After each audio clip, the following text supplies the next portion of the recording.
Thank you, Mr. Chairman, and Mr. Secretary, thanks again for being here. I appreciate the job you're doing. I think you're doing a really good job in a really hard position.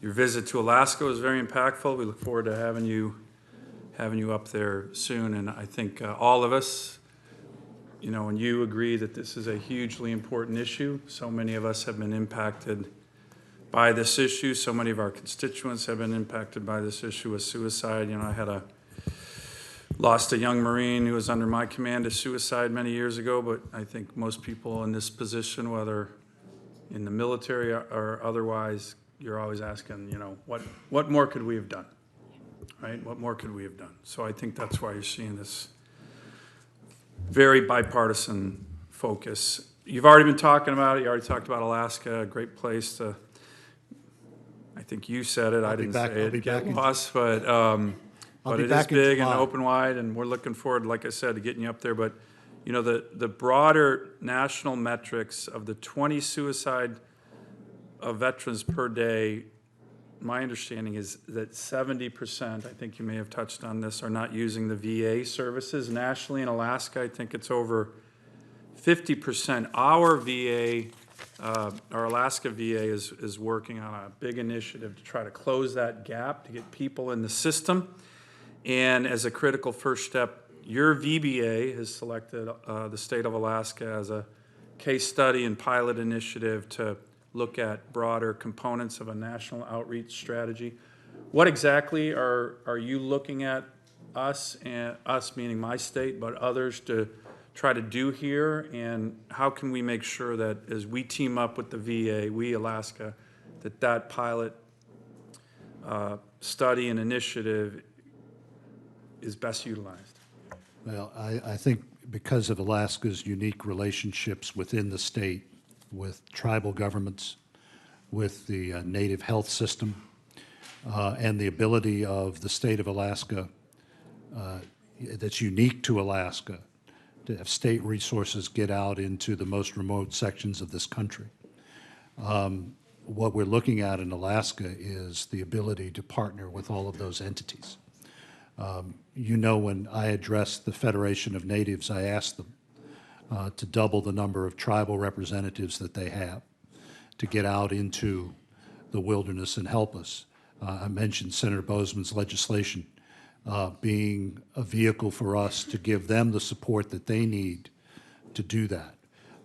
The beauty of Alaska is that the tribal health system is second to none, and we have an advantage there that we don't have in a lot of places. So opening the aperture on grants, opening the aperture on federal government to state, local, and tribal governments is the key to getting our arms around this.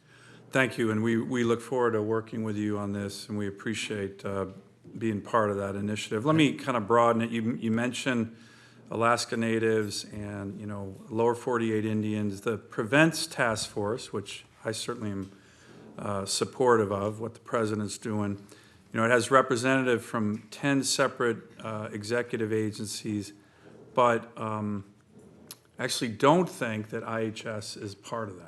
And as you know, and maybe I'm wrong here, but as you know in my state, but I think nationally, you have this incredible, what I call in Alaska, special patriotism with regard to our Native community that serves at higher rates than any other ethnic group in the country, Lower 48 Native Americans as well, which is amazing. It's something that's, you know, wonderful. But these communities often also have very high suicide rates. And so is there any thought about getting no. IHS in there? Because it seems like it's a natural that should be part of this task force. I will make a confession, and that is I will check. I had a whole panoply of federal officials in front of me yesterday. I will say that we buy $1 billion a year worth of care from IHS. I was actually on Native American radio in 70 tribal areas yesterday talking about this. You're absolutely right. If I find that they're not in the room, I will get them in there. Yeah, I think they should not just be kind of asked on occasion, I think they should be permanently part of it.